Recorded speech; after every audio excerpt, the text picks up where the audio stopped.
أشهد أن لا إله إلا الله وحده لا شريك له وأشهد أن محمدا عبده ورسوله أما بعد فأعوذ بالله من الشيطان الرجيم بسم الله الرحمن الرحيم الحمد لله رب العالمين الرحمن الرحيم مالك يوم الدين إياك نعبد وإياك نستعين اهدنا الصراط المستقيم صراط الذين أنعمت عليهم غير المغضوب عليهم ولا الضالين. Uhud Savaşı'nın devamı ile ilgili olarak konuşuyorduk. Bununla ilgili olarak daha da bilgi vereceğim. Söylendiği gibi muhalifler Resul-i Ekrem sallallahu aleyhi ve sellem'in şehit olduğunu ilan ettiler. Bu haber Resul-i Ekrem sallallahu aleyhi ve sellem'in şehit olma haberi sağa sola yayıldı ve diğer Müslümanlara da ulaştı. O durum neydi? Bunun detaylarından bahsetmiştir. İbn-i Kamiya Resul-i Ekrem sallallahu aleyhi ve sellem'e şehit etti ve bunu duyurmaya başladı. Muhammed sallallahu aleyhi ve sellem şehit oldu dedi. Yine söylendiği gibi bunu duyuran şeytin Cüveyr bir süraka şeklindeydi. Bu ilk Müslümanlardandı ve ayrıca ehli sufadan idi. Resul-i Ekrem sallallahu aleyhi ve sellem onun Hendek Savaşı'nda ismini Ömer'e çevirdi. Her neyse onu öldürdü diye böyle bir duyuru ben yapmadım dedi. Hubad bin Cübeyr buna şahit oldu ki bu duyuru yapıldığında o benimle beraberdi ve savaşıyordu. Benim yanımdaydı düşmanlara karşı.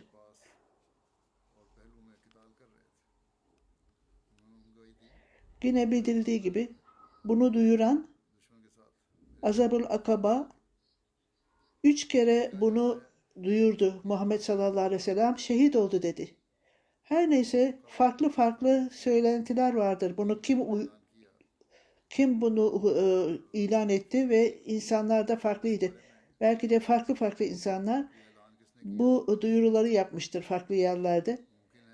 İbn-i Kamiya, İblis ve İzbul Akaba her biri bu duyuruyu yaptı. Şeytani nitelikte bir kişi bunu duyurmuş olabilir. Bu söz sağa sola yayıldığında Müslümanlar arasında şimdi Resul-i Ekrem sallallahu aleyhi ve sellem öldürmüşse biz memleketimize dönelim. Orada emniyetimiz vardır. Diğerleri ise eğer Resul-i Ekrem sallallahu aleyhi ve sellem şehit olmuşsa o zaman siz onun dini için savaşmayacak mısınız? O Rabbinin önüne gitmiştir. Hazret Sabit bin Neda Ensar'a ey Ensar grubu eğer Muhammed sallallahu aleyhi ve sellem şehit olmuşsa o zaman Allah yaşayandır. Allah ölmeyecektir. Onun için din için savaşın. Allah size zafer verecektir. Bunu duyunca Ensar grubu ayağa kalktı ve Sabit bin Nida ile beraberce birleşti. Putperestlere saldırdılar. Halid bin Velid, Ekrem bin Ebu Cahil, Emir bin Az, Zırar bin Hattab'ı da putperestler arasındaydı. Bu küçük Müslümanların küçük grubu bu saldırıyı görünce Halid bin Velid çok korkunç bir saldırı düzenledi ve bu ensarları şehit etti. Şimdi bu durumla ilgili olarak Hazreti Mirza Beşir Ahmet peygamberin hayatı ve karakteriyle ilgili olarak kitabında şöyle dedi. O zaman da Müslümanlar 3 gruba ayrıldı. Bunlardan bir tanesi haberi duyunca savaş alanından çekildiler, Resul-i Ekrem sallallahu aleyhi ve sellem'in şehit olduğunu. Bu küçük bir gruptu. Hazreti Osman bin Affan, Kur'an-ı Kerim'de de belirtildiği gibi özel durumu göz önünde tutarak bu insanların samimiyetiyle Allah Teala onları affetti. Bu insanlar arasında bazıları Medine'ye ulaştı. Bu şekilde sözde Resul-i Ekrem sallallahu aleyhi ve sellem'in şehit olması, Müslüman ordusu Medine'ye ulaştı. Ve Medine'de çok üzüntü yaratıldı. Kadınlar, erkekler, herkes şehre indiler. Daha sonra Uhud'a yürümeye başladılar. Düşman grubunun içine saldırdılar ve savaşmaya başladılar. İkinci grup kaçmayanlar veya orada sabit kalanlar grubudur. Fakat Resul-i Ekrem sallallahu aleyhi ve sellem'in sözde şehit olduğunu duyunca kararlılıklarını kaybettiler ve şimdi artık savaşmanın bir anlamı yoktur dediler. Bu nedenle savaş alanının bir tarafına çekildiler ve oturarak başlarını öne düşürdüler, öne eğdiler. Üçüncü grup ise hiç başarısızlığa uğramadan savaşan gruptur. Bazıları Resul-i Ekrem sallallahu aleyhi ve sellem'in etrafında toplandılar ve onu korudular. Birçoğu savaş alanında savaşırken sağa sola dağıldılar. İkinci gruptan olan insanlar Resul-i Ekrem sallallahu aleyhi ve sellem'in şehit olmadığını fark ettiler. Bu insanlar Resul-i Ekrem sallallahu aleyhi ve sellem'in etrafında toplanmış ve deli gibi savaşıyorlardı. Öyle ki Kureyş'in ordusu gittikçe itilmiş, sanki bir okyanusun dalgaları gibi onlar sürülmüşlerdi. Her taraftan savaş alanında oklar, kılıçlar onlara yağmur gibi iniyordu. Bu tehlikeli durumu görünce Resul-i Ekrem sallallahu aleyhi ve sellem'e bağlı olan sahabeleri onun mübarek bedenini kendi bedenleriyle korudular. Her neyse ne kadar güçlü bir saldırı olduğunda bu kişiler sağa sola yayılmaya başladılar. Orada Resul-i Ekrem sallallahu aleyhi ve sellem adeta yalnız bırakılmıştı. Utba bin Ebi Vakkas tarafından bir taş atılmıştı Resul-i Ekrem sallallahu aleyhi ve sellem'e. Onun mübarek yüzüne gelmiş ve dişi kırılmıştı. Kısa bir müddet sonra başka bir taş daha atılmıştı.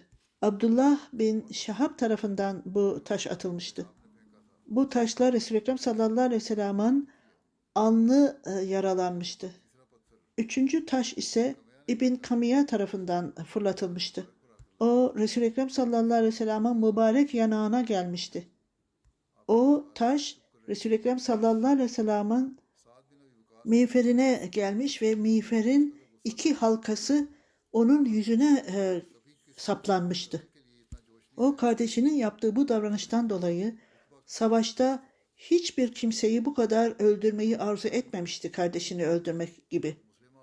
Hazreti Müslim Maud, Ahmediye Müslüman cemaatinin ikinci halifesi, duaların kabulüyle ilgili olarak şöyle demiştir. Uzun bir açıklamadan sonra bu olaydan, Uhud olayından da bahsetmişti. Eğer İngiltere ülke olarak tevhid Allah Teala'nın vahdaniyetiyle ilgili olarak benden dua isterse o zafere ulaşacaktır. O 1940 yıllarındaydı. İkinci Dünya Savaşı yıllarındaydı.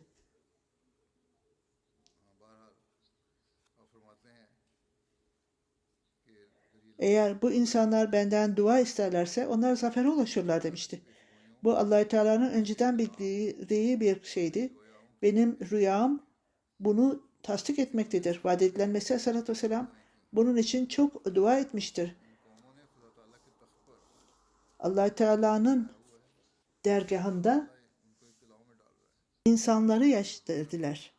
Allah Teala onlara onun için problem yarattı. Çünkü onlar İsa Aleyhisselam'ı Allah Teala'nın oğlu yapmaktadırlar.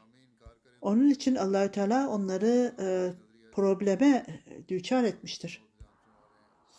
Sonra onlardan yani peygamberlerden bahsetmiştir. Ahmediyeti bırakanlardan bahsetmiştir. Onların görüş açısı Hz. Müslim Maud'dan daha farklıydı. Vaat edilen Mesih Aleyhisselatü Vesselam bu millet için yaptığı dualarda o problemler kabul edilmişti. Bu bir şirkti ve onların lehine kabul edilmişti bu dua. O gördüğü rüyalarda bu problemler giderilir demişti. Bunun anlamı ben ne için dua edersem hiç şüphesiz kabul edilecektir demek değildir.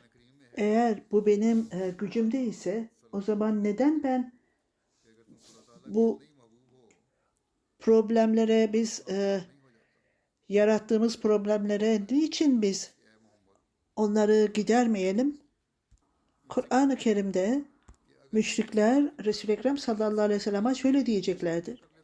Eğer siz Allah Teala'nın çok sevgilisi iseniz niçin şu görevi yerine getirmediniz?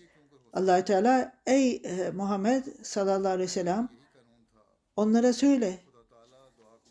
Eğer her şey benim elimde ise o zaman ben her şeyi iyi yapmaz mıydım? Her dua kabul edilirse bu bana nasıl uygulanır?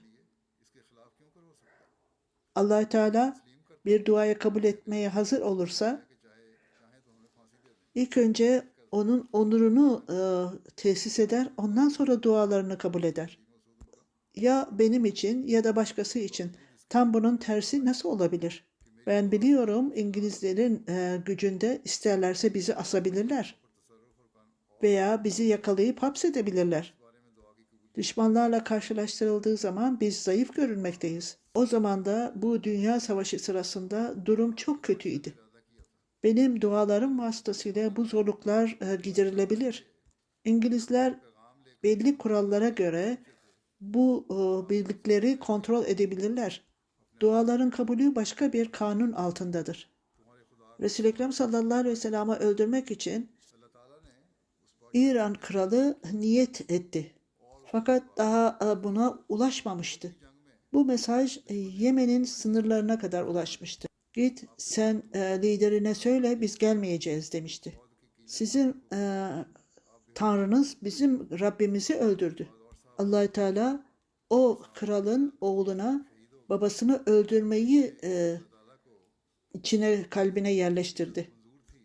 Uhud Savaşı'nda düşmanlar Resul-i Ekrem sallallahu aleyhi ve sellem'e saldırdılar. Ona taş attılar, ona ok attılar.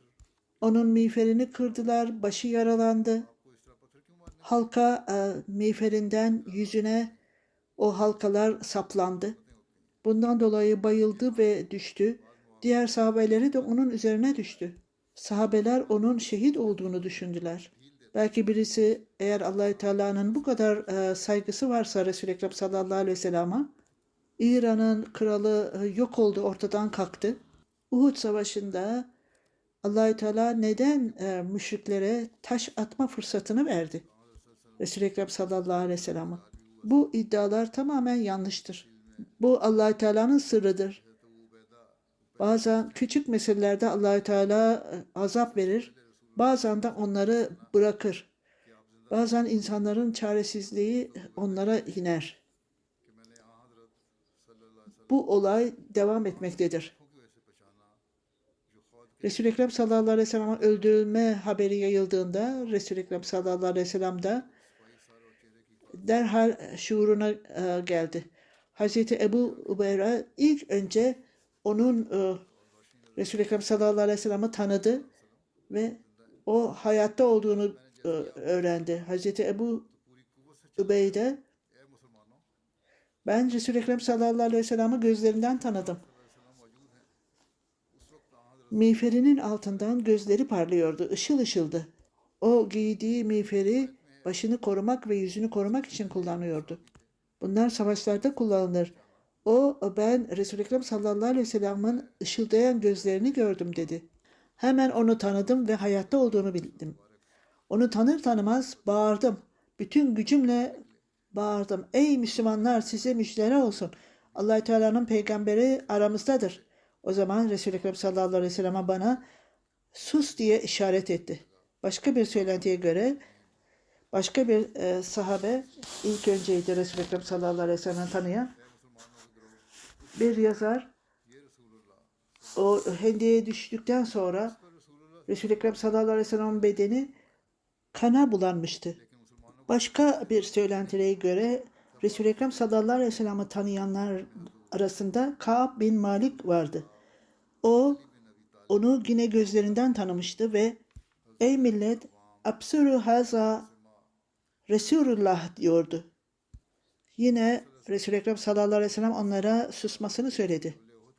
Müslümanlar devamlı olarak onlara haber verildiğinde hemen ona koştular. Hazreti Ebu Bekir, Hazreti Ömer bin Hattab, Hazreti Ali bin Ebu Talib, Hazreti Talha bin Ubeydullah, Hazreti Zübeyir bin Avvam ve Hazreti Haris bin Sima ve diğer Müslümanlar ona geldiler. Koşarak geldiler. Resul-i Ekrem sallallahu aleyhi ve sellem bütün bu Müslümanlarla Uhud Dağı'na pasajına gitti. Yolda müşriklerle karşılaştığında bu Müslümanlar onlara karşı geldiler. Savaşın şartları onların başındaydı her zaman. Çok kötü bir durumdu. Ansızın Resul-i Ekrem sallallahu aleyhi ve sellem Hazreti Sa'd bin Muaz, Hazreti Sa'd bin Ubada'da Resul-i Ekrem geldi ve onu yürüyüş şeklinden tanıdılar. Ve onların mutluluğu o zaman hiç düşünemez. Sanki biz herhangi bir yenilgiye uğramamış veya herhangi bir kayba uğramamış gibiyiz. Fakat bütün Müslümanlar onun Resul-i Ekrem sallallahu aleyhi ve sellem olduğunu fark ettiler ve onun etrafında bir araya geldiler. Onlar dağıldığı için müşriklere karşı tam başarılı olarak saldırıya geçemediler. Orada savaş meydanında birçok Müslüman çaresiz durumdaydı ve birçoğu da Medine'ye döndüler. Resul-i Ekrem sallallahu aleyhi ve sellem'in etrafında sadece 12 sahabe bulunuyordu. Bazen öyle bir durum vardı ki 12 değil sadece 3 kişiydi onun yanında. Müşrikler özellikle Resul-i Ekrem sallallahu aleyhi ve sellem'e oklar atmaya başladılar. Bu korkunç duruma rağmen Resul-i Ekrem sallallahu aleyhi ve sellem bir santim bile yerinden kıpırdamadı. Düşman ansızın saldırıya geçti ve orada bulunan birkaç kişi geriye itildi. Resul-i Ekrem sallallahu aleyhi ve sellem yaralandı ve hendeye düştü. Sahabeler onu koruyorlardı. Bu yolla Resul-i Ekrem sallallahu aleyhi ve sellem sahabelerin gözünden çok uzaktı. Onlar Resul-i Ekrem sallallahu aleyhi ve sellem'in şehit olduğunu düşünüyorlardı. Sahabeler arasında bu haber son derece üzüntü yaratmıştı. Böylece orayı terk ettiler ve güçleri kırılmış oldu. Sahabeler orada ölü bedenleri bir tarafa atıyorlardı. Resul-i Ekrem sallallahu aleyhi ve sellem'i hendekten çıkartıp etrafında onu korumaya başladılar. Resul-i Ekrem sallallahu aleyhi ve sellem hendekten çıktığında ve takipçileri onunla birlikte dağa tırmanmaya başladıklarında Osman bin Abdullah Mağrura beyaz bir ata binmiş ve Resul-i Ekrem sallallahu aleyhi ve sellem'e hızla gelmişti.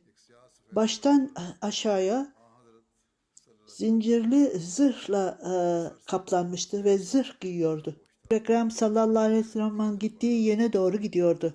O ya canlı kalacaktır ya da ben canlı kalacağım diyordu. Resul-i Ekrem sallallahu aleyhi ve sellem onun ne dediğini duymuştu ve o durumda kaldı. Durumda Osman'ın atı o hendeklerden birine yuvarlandı. O kendisi ona yuvarlandı. Hazreti Haris o sırada kılıcını sallıyordu. Osman yere düştü ve Haris onun canını aldı. Resul-i Ekrem sallallahu aleyhi ve sellem bunu görünce Allah Teala'ya şükürler olsun, o yok oldu gitti dedi. Abdullah bin Camer Emre o arada Hazreti Haris'e saldırdı ve onu yaraladı. Hazreti Haris'in arkadaşı onu alarak oradan uzaklaştırdı. Ebu Dacana Abu Abdullah'ın üzerine atıldı ve onu kılıçla öldürdü. Sonra Resul-i Ekrem sallallahu aleyhi ve sellem'e döndü. Übey bin Half Mekke'nin liderlerindendi. Sallallahu aleyhi ve sellem'e de saldırmıştı. Übey bin Half Bedir Savaşı'nda ona fidye ödenerek serbest bırakılmıştı. O, benim bir atım var, her gün ona 750 kilo yiyecek veriyorum diyordu. Onun anlamı atının çok güçlü olduğunu söylemek istiyordu. Ben bu ata bineceğim ve Resul-i Ekrem sallallahu aleyhi ve sellem'i öldüreceğim. Bu ifade Resul-i Ekrem sallallahu aleyhi ve sellem'e ulaşınca hayır dedi, ben onu öldüreceğim dedi. Başka bir ifadede Mekke'ye hicretten önce Uhud Savaşı gerçekleşince Resul-i Ekrem sallallahu aleyhi ve sellem sahabelerine ben şüpheleniyorum Übey bin Half bana arkadan saldıracak. Onu görürseniz bana haber verin dedi. Bunun üzerine o atına binmiş ve zincirlerden yapılan zırhını da giymiş. Resul-i Ekrem sallallahu aleyhi ve sellem'e doğru geliyordu. O Muhammed nerede diye sordu. O eğer kurtulursa ben yaşayamam dedi. Müsebbir bin Ömer tam önüne geldi ve orada durdu. Resul-i Ekrem sallallahu aleyhi ve sellem'i koruyordu. O Müsebbir Ömer'i öldürdü.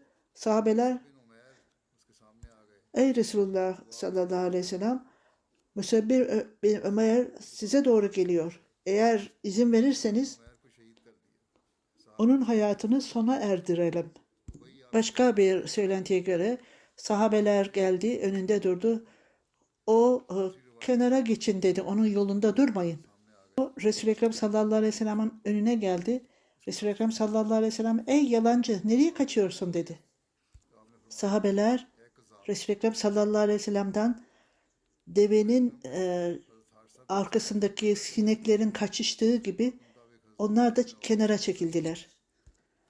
O Übey bin Half'ın önüne geldi ve miğferi ile zırhının arasında ensesine indirdi. Bunun sonucu o dönerek atından yere düştü. Öküz gibi ses çıkarttı yere düştüğünde. Ensesindeki yara küçük bir yaraydı ve kan da orada donmuştu. Fakat kemiği kırılmıştı. Sonra milletine döndü. Yemin ederim ki Arabistan'ın Muhammed'i beni öldürüyordu. Kendi milleti senin kalbin kırılmış, sana hiçbir şey olmadı dedi. Sadece küçük bir yara. Eğer aynı yara bizim gözümüze gelmiş olsaydı bu bize hiçbir etkisi olmazdı. Ben Lat ve Uza'ya yemin ederim ki bana yapılan bu yara, bana indirilen bu yara kabilelere olmuş olsaydı hepsi ölürdü. Resul-i Ekrem sallallahu aleyhi ve sellem Mekke'de beni öldüreceğini söylemişti. Yemin ederim ki eğer Resul-i Ekrem sallallahu aleyhi ve sellem bana bir tükürük atmış olsaydı bile ben ölürdüm. Müşrikler dönerken Seref bölgesinde cehenneme gittiler. Seref bugünlerde Navarye denilen geniş bir vadidir. Veda hutbesinde 7. bölümde Mekke'den 9-10 mil uzaktadır. Hz. Mirza Beşir Ahmet Kureyş biraz geriye geldiğince Müslümanlar savaş alanında Resul-i Ekrem sallallahu aleyhi ve sellem'i fark ettiler ve onun etrafında toplandılar ve Resul-i Ekrem sallallahu aleyhi ve sellem yavaş yavaş sahabeleriyle birlikte yavaş yavaş dağa tırmanmaya başladılar. Yolda Kureyş'in liderlerinden Übey bin Halef Resul-i Ekrem sallallahu aleyhi ve sellem'i fark etti. kızgınlığından ona koşarak geldi ve eğer Muhammed kaçarsa buradan ben bitmişim demektir. Sahabeler onu uzaklaştırmaya çalıştılar fakat Resul-i Ekrem sallallahu aleyhi ve sellem bırakın onu dedi. Resul-i Ekrem sallallahu aleyhi ve sellem'e yaklaştığında Resul-i Ekrem sallallahu aleyhi ve sellem bir vuruşta onun ensesine bir vuruşta onu döndürdü, atının üstünden yere düştü. Sonra ayağa kalkarak bağırıp çağırdı ve oradan uzaklaştı. Onun yarası fazla ciddi olmadığından Mekke'ye ulaşmadan önce o biraz dinlendi, ondan sonra yola çıktı. Sahabeler ve Resul-i Ekrem sallallahu aleyhi ve sellem dağın tepesine çıktılar. İbn-i Hisab'da bildirdiğine göre Resul-i Ekrem sallallahu aleyhi ve sellem'in şehit olduğu haberi gelince insanlar dağıldılar. Hazreti Ka'b bin Malik Resul-i Ekrem sallallahu aleyhi ve sellem'i ilk tanıyanlardandı. Ben Resul-i Ekrem sallallahu aleyhi ve sellem'in gözlerini, ışıldayan gözlerini gördüm diyordu. Ve o bağırmıştı, ey Müslümanlar mutlu olun. Allah Teala'nın Resulü burada. Bunu duyunca Resul-i Ekrem sallallahu aleyhi ve sellem eliyle bana işaret ederek susmamı söyledi. Müslümanlar Resul-i Ekrem sallallahu aleyhi ve sellem'i fark edince, onu tanıyınca daha doğru gittiler. Bunlar Hazreti Ömer, Hazreti Ali bin Ebu Talib, Hazreti Talha, Abdullah, Hazreti Zübeyir bin Avvam ve Hazreti Haris bin Siman ve diğer sahabeleri de Resul-i Ekrem sallallahu aleyhi ve sellem'le beraberdiler.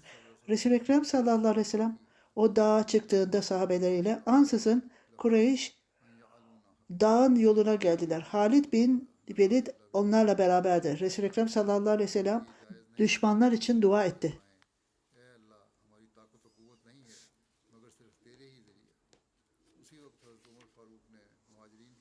Ey Allah! Onlar için bize hakim olmaları mümkün değildir. Ey Allah, bizim gücümüz yoktur. Senin vasıtanla ancak bizim Hazreti Ömer Faruk muhacirlerle beraber düşmanlara karşı onları itti ve onları dağdan indirdi. Peygamberlerin hayatı ve karakteriyle ilgili olarak yazılan kitapta dağın geçitine geldiğinde Kureyş'in ordusu Halid bin Velid başkanlığında saldırmak üzere dağa çıkmaya yönlendi. Resul-i Ekrem sallallahu aleyhi ve sellem'in emriyle Hazreti Ömer'le beraber birkaç muhacirin onlarla savaştı ve onları aşağıya döktü. Tarihte başka bir durum daha bulunmaktadır. Hazreti Zübeyir Uhud gününde Allah Teala'nın Resulü 2 zırh giyiyordu dağa tırmanırken. Çünkü bu zırhların ağırlığı nedeniyle ve yüzünden akan kanlar dolayısıyla zayıflamıştı bedeni. Onun dağa tırmanması mümkün değildi. Hazreti Talha yere çömelerek Resul-i Ekrem sallallahu aleyhi ve sellem'in sırtına basıp dağa çıkmasını yardım etti. O zaman Zübeyir'in Resul-i Ekrem sallallahu aleyhi ve sellem'in şöyle dediğini duyduğunu söyler. Talha cenneti kendisi için zorunlu kıldı. Başka bir söylentide Resul-i Ekrem sallallahu aleyhi ve sellem dağa tırmanmayı göstererek hem yaralanmasından hem de zincirli zırhların ağırlığı dolayısıyla dağa tırmanmak çok zordu onun için. Ve Hazreti Talha eğilerek Resul-i Ekrem sallallahu aleyhi ve sellem'in dağa tırmanmasına yardımcı oldu diyor. Hazreti Ebubekir o manzarayı görmüştü. Hazreti Ayşe'ye göre Hazreti Ebubekir Uhud günlerini açıklarken şöyle diyordu. O gün Talha'nın günüydü ve bunu açıklayarak Uhud gününde ben insanlar arasındaydım ve Resul-i Ekrem sallallahu aleyhi ve sellem'le beraber gelmiştim. Orada bir kişi vardı. Onun yanında savaşıyordu ve onu korumaya çalışıyordu. Bunu söyleyen Hazreti Ebubekir o Resul-i Ekrem sallallahu aleyhi ve sellem'i koruyordu. Keşke bana bu fırsat verilmiş olsaydı kalbimden sadece benim milletimden sadece bir kişi olsa benim için uygundur. Resul-i Ekrem sallallahu aleyhi ve sellem benimle Onun arasında bir kişi vardı ki onu ben tanıyamadım. Ben ona yakındım ve öylesine hızlı yürüyordu ki ben o kadar hızlı yürüyemedim. Ebu Übeyde bin Cerrah'a idi o kişi. Ondan sonra Resul-i Ekrem sallallahu aleyhi ve sellem'e geldim. Onun dişi kırılmıştı. Talha ve Übeyde bin Cerrah idi. Onun yaralanan dişi kırılmıştı ve yüzü de yaralanmıştı. Ve miğferinin halkası yüzüne girmişti. Ekrem sallallahu aleyhi ve sellem ikiniz de arkadaşınıza yardım et dedi. O Talha'ydı.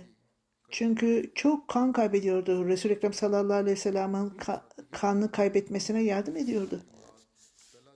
Bana bakacağınıza Talha'ya gidin diyordu. Fakat biz onu bıraktık. Ve ben ileriye geçtim. Resul-i Ekrem sallallahu aleyhi ve sellem'e dikkat ettik. Talha'ya dikkat edeceğine. Resul-i Ekrem sallallahu aleyhi ve sellem'in yanağına saplanan o halkayı çıkartmak için uğraştık. Ebu Bekir onu bana bırakın ben çıkartayım dedi. Hazreti Ebu Übeyde ben çıkartayım dedi. Hazreti Ebu Bekir elle çıkartmayı istemiyordu. Çünkü Resul-i Ekrem sallallahu aleyhi ve selleme acı verirdi. Onun için ağzıyla onu çıkarttı ve buna karşı ön dişi de kırıldı. Diğer halkayı da çıkarttı. Ben de bunu Hazreti Ebu Bekir'in yaptığı gibi Hazreti Ebu Bekir ben de onu aynı yolla çıkartırım dedi. Hazreti Ebu Ubeyde yine ben gerçeğe yemin ederim ki bu işi bana bırak dedi. Diğerini de ben çıkartacağım dedi. Hazreti Ebu Bekir'e tekrar geri gitti. İlk çıkarttığı gibi yine çıkarttı. Ebu Übeyde tekrar dişi kırıldı Resul-i Ekrem sallallahu aleyhi ve sellem'in yanağındaki halkayı çıkartırken ve Hazreti Ebu Bekir en yakışıklı insandı dişi kırılanlar arasında. Resul-i Ekrem sallallahu aleyhi ve sellem'in yarasını sardıktan sonra Hazreti Talha'ya geldiler. Orada oklar atılıyordu, kılıçlar savruluyordu. Hazreti Talha'da 17 yara vardı ve parmakları da kesilmişti. Utba bin Muab, Hazreti Ebu Bekir'le ilgili olarak o da halkaları çıkarttı diyordu. Fakat ilk söylenen daha inanılır, daha güvenilir bir bildiridir.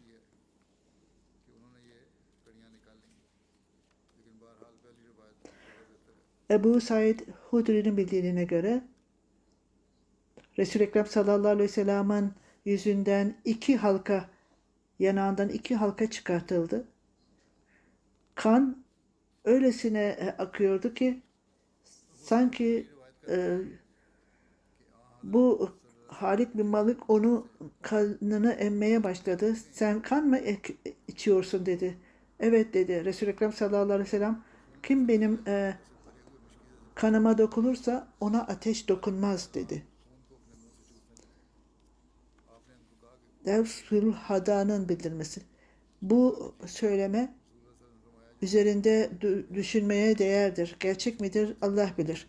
Eğer bu gerçekse kanı durduracağına bu daha fazla kanın akmasına neden olur onu emerseniz. Buna cevap olarak ben ikinci olarak daha güçlüdür. Resul-i Ekrem sallallahu aleyhi ve sellem'e yapılan yaralamada Buhari'ye göre bana Resul-i Ekrem sallallahu aleyhi ve sellem'in kim baktığını bilirim. Ben ona su getiriyordum ve ona ilaç sürülüyordu. Sahal Resul-i Ekrem sallallahu aleyhi ve sellem'in kızı onun yarasını yıkıyordu. Hazreti Ali dağdan ona su getiriyordu. Hazreti Fatma Resul-i Ekrem sallallahu aleyhi ve sellem daha fazla kan akmasına neden oluyordu. Onun için kendi yatağını yaktı ve orada külleri o yaraya sürdü. Burada yıkandı yara ve ondan sonra emin miydi bu şey? Buharının söylenmesi daha doğrudur. Resul-i Ekrem sallallahu aleyhi ve sellem dağ yolundaydı. Ali bin Ebu Talib suyu doldurdu ve Resul-i Ekrem sallallahu aleyhi ve sellem'e getirdi. Mehraz dağın bir bölümü olup sular toplanıyordu. Ona mihras denilir. Mihrasın anlamı budur. Bu Hazreti Hamza'nın şehit olduğu yerdir. Resul-i Ekrem sallallahu aleyhi ve sellem oradan su içerdi. Resul-i Ekrem sallallahu aleyhi ve sellem kokusundan dolayı onu içemedi. Yüzündeki kan o Allah Teala'nın peygamberinin yüzünü yaralayan kişi Allah Teala'nın cezasına çarptırılacaktır dedi. Muhammed bin Müslüme hanımlardan su istedi. Resul-i Ekrem sallallahu aleyhi ve sellem son derece susamıştı. Onların suyu yoktu. Allah Teala'nın Resulü çok susamıştı. Muhammed bin Müslüme suyun olduğu yere götürdü. Oradan tatlı su getirdi. Resul-i Ekrem sallallahu aleyhi ve sellem ondan içti ve dua etti. Tabrani'de Sa'd'ın bildirdiğine göre Allah Teala'nın peygamberinin yüzü Uhud zamanında yaralanmıştı ve onun dişi de şehit olmuştu. Onun miğferi yüzünü yaralamıştı. Putperestler geldiğinde Resul-i Ekrem sallallahu aleyhi ve sellem'i yüzünü yıkadığını gördüler. Hazreti Ali ona su veriyordu. Çok kanamıştı yüzü. Hazreti Fatma bir şey yakmış ve onun külünü Resul-i Ekrem sallallahu aleyhi ve sellem'in yarasına bastırmıştı. Böylece kanını durdurmuştu.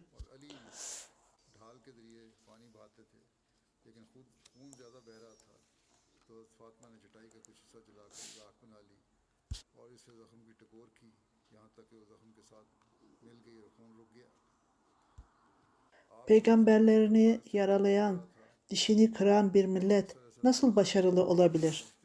Onlar sadece Allah-u Teala'ya çağırıyor insanları. İnşallah tekrar bu konuya devam edeceğim. Daima Filistin için dua ediniz. Şimdi Müslümanların durumu böyledir. Filistin'i koruyacaklarına şimdi Müslümanlar birbirleriyle savaşmaktadırlar. İran, Pakistan birbirlerine savaş açmaktadırlar ve misil ve bomba atmaktadırlar. Bu çok tehlikeli bir durumdur. Allah Teala bu Müslümanlara, Müslüman ülkelere, liderlere, akılları başlarına toplanmasını nasip etsin. Onlar için de dua ediniz. Allah Teala gerçek olarak onları bu konuları anlamalarına ve bir Müslüman cemaat olmalarına nasip etsin. Cuma namazından sonra ben 2 cenaze, gayip cenaze kıldıracağım. Bir tanesi Seyyid Mevlud Ahmet ve Seyyid Muzaffer Şehit sahibin oğlu 76 yaşında. İnna lillahi ve inna ileyhi raciun. Hazreti Müslim Ağa'nın torunu Zeynep Ümmü Tahir'in de torunu. Sahipzade Abdülhakim sahibenin ve Allah Teala'nın lütfuyla Musi, benim de anne tarafımdan kuzenim ve hanımımın da büyük abisi. Allah Teala'nın lütfuyla Musi idi. Baba tarafından dedesi Muzaffer Şahit Abdullah Sattar sahibin oğlu, Doktor Said Sattar Şah sahip takvası, doğruluğu da en yüce seviyedeydi. Çok mütevaziydi. Allah-u Teala'ya olan hakkı ve insanlara olan hakkı çok yerine getirirdi. Hazreti Mirza Beşir Ahmet sahip Sattar Ahmet'le ilgili olarak bu kendisi bana yakındır. Hazreti Mirza Beşir Ahmet'e yakındır. 1. Halife Hazretleri bir zamanlar hastaydı. Ve o zaman da o huzurun evinde kalırdı. Vadidler Mesih Aleyhisselatü Vesselam ona sadaka olarak kesilmek üzere bir görev vermişti. O bütün gece uyanık kalıp birinci Halife Hazretlerine ilaç vermişti. Ertesi sabah birinci Halife Hazretleri onu vaat edilen Mesih Aleyhisselatü Vesselam'a anlatınca vaat edilen Mesih Aleyhisselatü Vesselam çok memnun olmuştu. Biz de ona hayranız dedi vaat edilen Mesih Aleyhisselatü Vesselam. Bu ilahi bir ailedir. Vaat edilen Mesih Aleyhisselatü Vesselam bu cümleyi birçok kereler başka yerlerde de söylemişti. Abdülsettar Şah sahiple ilgili birçok kereler söylemişti. Seyyid Mevlid Şah sahip eğitimini, ilkokul eğitimini, orta lise eğitimini Rabbah'ta yapmıştı. Ondan sonra mühendislik fakültesine gitmiş ve makine mühendisliğini çalışmıştı. Pakistan'da, sonra birçok ülkelerde çalışmıştı mühendis olarak. Sonra Nijerya'da yine mühendis olarak çalışmıştı.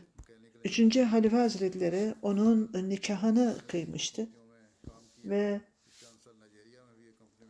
bu konuyla ilgili olarak da bir hutbe vermişti. Evlilik aynen bir ağaca benzer. Başından itibaren çok iyi bakılması gerekir. Ben bunları sık sık tekrar ederim, söylerim diyor huzur.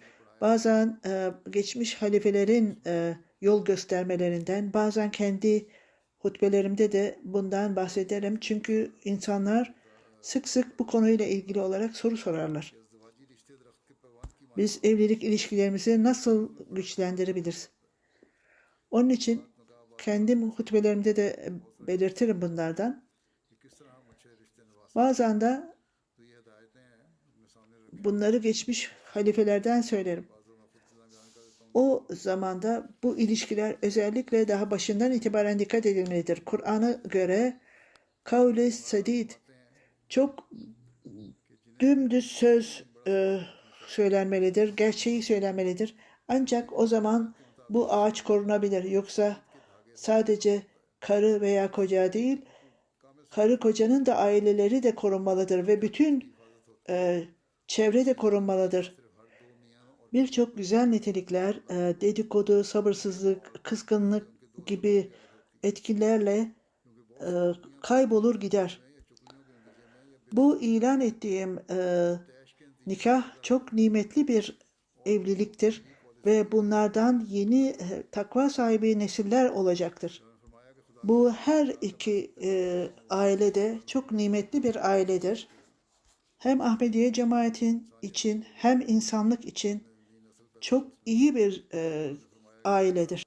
Benim kız kardeşim Zafer Şah Sahab oğlu Malik Ahmet, Doktor Müştaba'nın kızı ile evli. Doktor Müştaba ile ilgili olarak da onu överek o çok iyi bir doktordur ve hayatını adamıştı. Allah Teala ona şifa vermişti onun elinden. Gana'da ilk önce çalışmıştı. Ondan sonra Nijerya'ya gönderilmişti ve orada da geçici olarak hayatını bahşetmişti. Hastalığından dolayı oradan ayrılmıştı. Üçüncü Halife Hazretleri onun için dua etmişti ve Allah Teala ona sağlık versin ve Afrika'ya tekrar dönsün diye. Allah Teala onun duasını kabul etti. Ondan sonra Afrika'ya döndü ve uzun süre orada Afrika'da hizmet verdi.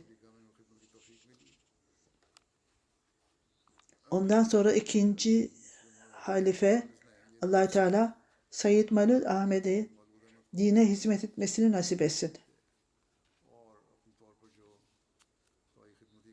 Ondan sonra onun oğlu Said Ahmet şöyle diyor. Babam başından itibaren çok namazına çok dikkat ederdi. Namaz sabahtan sonra hem teheccüd namazını hem de sabah namazını kılardı. Kur'an'ı çok güzel okurdu. Onun teheccüd namazı kıldığını biliyorum.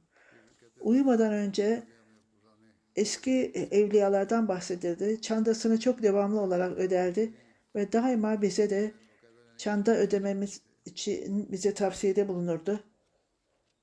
Ne zaman bize cep harçlığı verse çanda ödememizi isterdi. Bayram harçlığı verdiğinde ilk önce çanda verin derdi. Aynen onun gibi çocukları için liste yapardı. Kendisi verirdi vasiyette olmak üzere. Şevval ayında oruçlar namazının dışında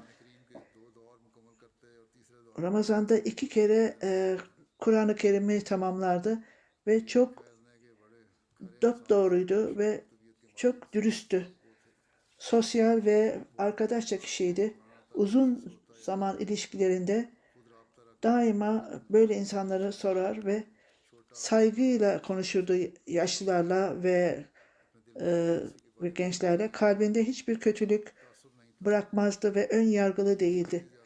Bir kişi kızgın olsa ona nezaketle konuşurdu ve sadece oğlu değil, ben bunu kendim bile gördüm diyor Huzur. Ben gözümle gördüm ve birçok kişiler de onu bilenler de bunu tasdik etmektedir. Ve bu nimetleri, bu özellikleri, nitelikleri vardır. Onun oğlu diyor, bir keresinde 2. Halife Hazretleri bir yerde yolculuğa çıkmıştı. Dönüşte ona bir hediye getirmişti. Onu açtı ve kırdı.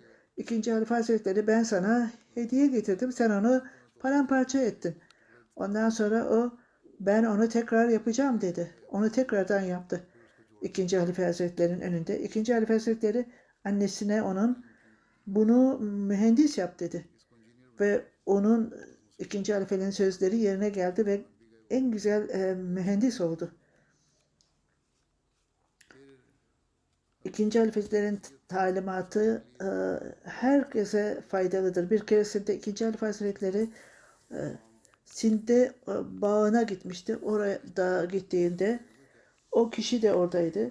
Annesi, babasıyla beraber, 2. halife ile beraberdi. O toprağa bakacaklardı. 2. halife de oradaydı. O zaman da mango hasat zamanıydı. İşçiler mangoları indirdiler aşağıya ve o satıldı ve birkaç meyve kalmıştı işçiler için. Oradan onu aldı yere koydu. O çocuk oradan mango aldı. 2. Halife Hazretleri onu geriye bırak dedi. Bu işçilere ait, sana ait değil dedi. Bu 2. halifelerin yoluydu. O da biz tekrar veririz diyebilirdi ama oradaki oğlunu, torununu eğitmişti. Onun kızı şöyle diyor. Kur'an, Ruhayna Hazayna ve Valideden Mesih Aleyhisselatü Vesselam'ın kitaplarını devamlı okurdu. Ben tefsiri kebiri de Kur'an-ı Kerim'in tefsirini bilirdi ve hiçbir zaman bunu toplumda göstermezdi. Fakat onu sorduğunuzda çok güzel referans verirdi. Kızı böyle yazıyor. Hem dini hem de layık bilgide en güzel sorulara cevap verirdi. Bize dua etmemizi isterdi. Ondan sonra meseleyi Allah Teala'ya bırakın derdi. Allah Teala ona affetsin, rahmet etsin ve ayrıca onu, çocuklarını da korusun, hanımını da korusun, aile üyelerini ve onlar için yapılan duaları kabul etsin. Erkek kardeşi de çok güzel nitelikleri vardır diyor. Mutlulukta veya üzüntüde ilk önce o ya tebrik eder veya başsağlığı dilerdi.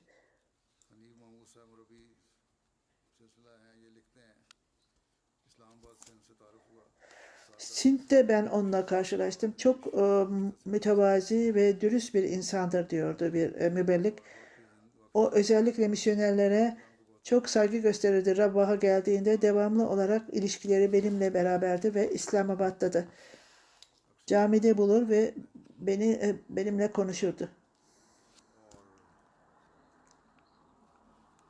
Dua istediğim zaman daima hali hatırını sorardı.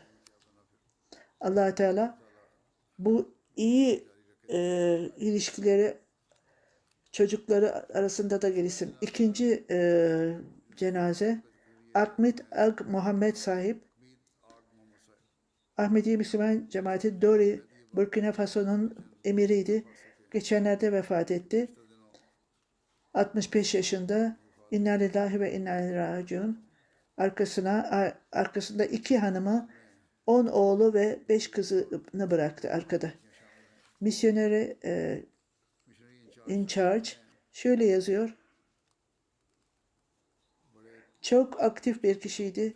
Dori'ye gittiğimde kendisi Ahmediye cemaatini orada yeni evler yapmıştı şehitlerin ve o evleri kendisi hazırlamıştı. Onlara dekore etmişti ve 2 gün sonra hacca gitmiş ve şuursuz hale gelmiş ve çok acı bir kalp krizi geçirmişti. 1999'da Ahmediyeti kabul etmişti. Ahmedi olduktan sonra El Hac İbrahim onu Mehdiabad'a gönderdi. El Hac İbrahim sahip tebliğ için köye gitmişti. O birçok yerel Ahmedi cemaati kurdu orada. Ayrıca Foresi Departmanı'nın hükümetin hükümet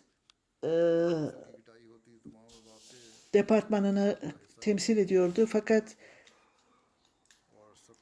terörden dolayı oradan ayrılmıştı. 5 yıl Mehdiabad'da başkan olarak çalıştı. Çok nazik, yumuşak kalpliydi. Hiçbir zaman kızgınlık göstermezdi. 11 Ocak'ta terörist saldırdığında Ahmediye cemaati arasında çok korku vardı ve şehitlerden dolayı çok rahatsız olmuştu. Ben ona Mehdiabad'da Dori'ye taşı. Hemen bu görevi yerine getirdi ve onlara güç verdi ve cesaret verdi. Bütün Ahmediye cemaatinin gözetiminde Dori'ye taşıdı.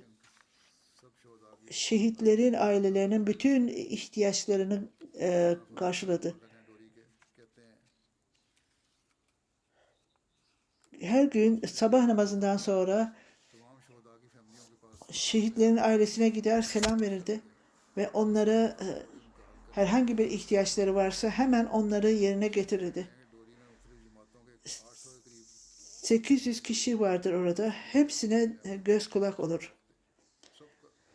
Oradan etkilenenlere yardım ederdi. Çok devamlı olarak namaz kılar ve cemaat sistemine bağlı kalırdı. Allah Teala ona affetsin ve çocuklarına ve iyi davranışları bütün ailesi arasında, nesli arasında devam etmesini nasip etsin. Amin. Elhamdülillah nahmeduhu ve nestainuhu ve nestağfiruhu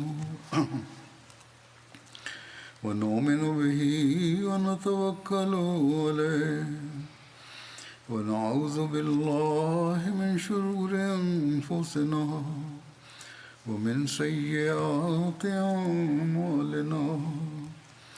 من يهده الله فلا مضل له ومن يضلل فلا هادي له ونشهد أن لا إله إلا الله ونشهد أن محمدا عبده ورسوله عباد الله رحمكم الله إن الله يأمر بالعدل والإحسان وإيتاء ذي القربى وينهى عن الفحشاء والمنكر والبغي يعظكم لعلكم تذكرون اذكروا الله يذكركم وادعوه يستجب لكم ولذكر الله أكبر